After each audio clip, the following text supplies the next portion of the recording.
So I don't know if I'm ready to answer this question because I had such a nightmare with a dress that had a waist just like this Maggie Sottero Raphael gown.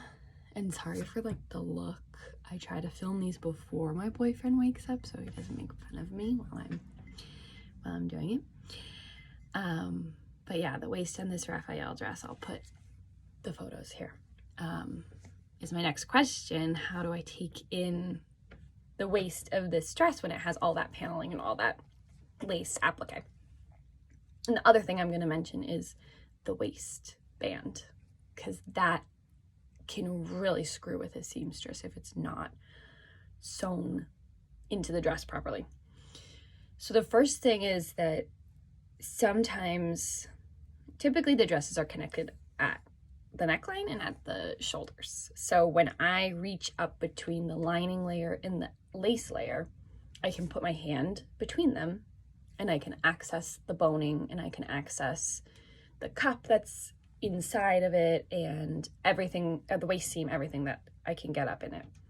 But sometimes on a cheaper gown, I know Maggie Sottero is not a cheaper gown, so it's probably the first version that I'm describing here, but the second version would be that the waistline is completely shut. So they sew the top and then they sew the skirt and then they put them together. So the waistline is completely shut. So when I try to go in between the top area to take the cup out, whatever, I can't get in there unless I take the whole thing apart, which is very frustrating.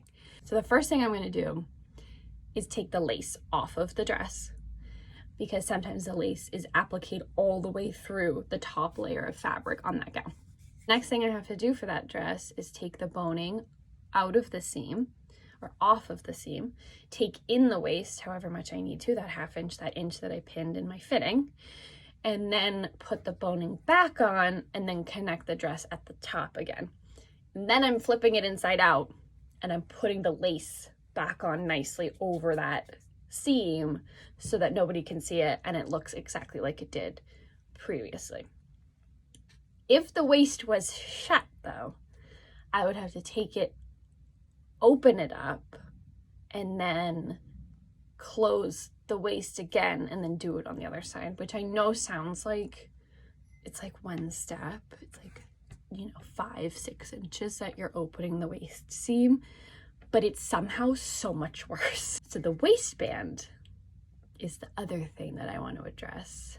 So every time I see like a beaded lace horizontal waistband, I cringe and I'm like, I'm not working on it. I can't do it. But in the dress that I did, there were no side seams for the waistband and it didn't zip up on the girl. So I literally at the zipper had to take the vertical pieces of lace from her skirt that went like this, flip them, make a gusset at the back. So I'm adding fabric at the back of the zipper. And then I had to bead the entire thing just like the rest of the band. It was horrible.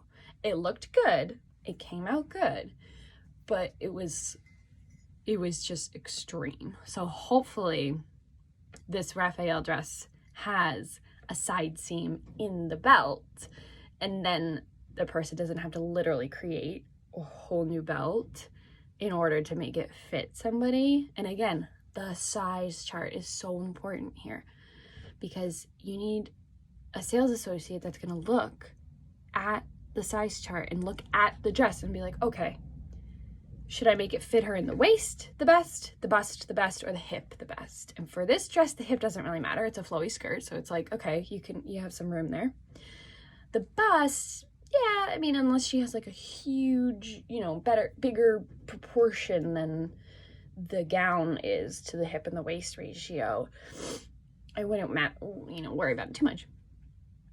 But if that waist does not have side seams and you're falling right on the waist measurement, go up. Do not go down. Go up, because if there's no side seam, there's no hope that you're going to be able to get any more fabric and make it any bigger for it to zip up on you. So I hope that answers your question. If you have any more follow-up questions or something that I didn't address that you wanted me to, please comment below and comment any more questions that you want me to make an episode about, and I'll see you next time.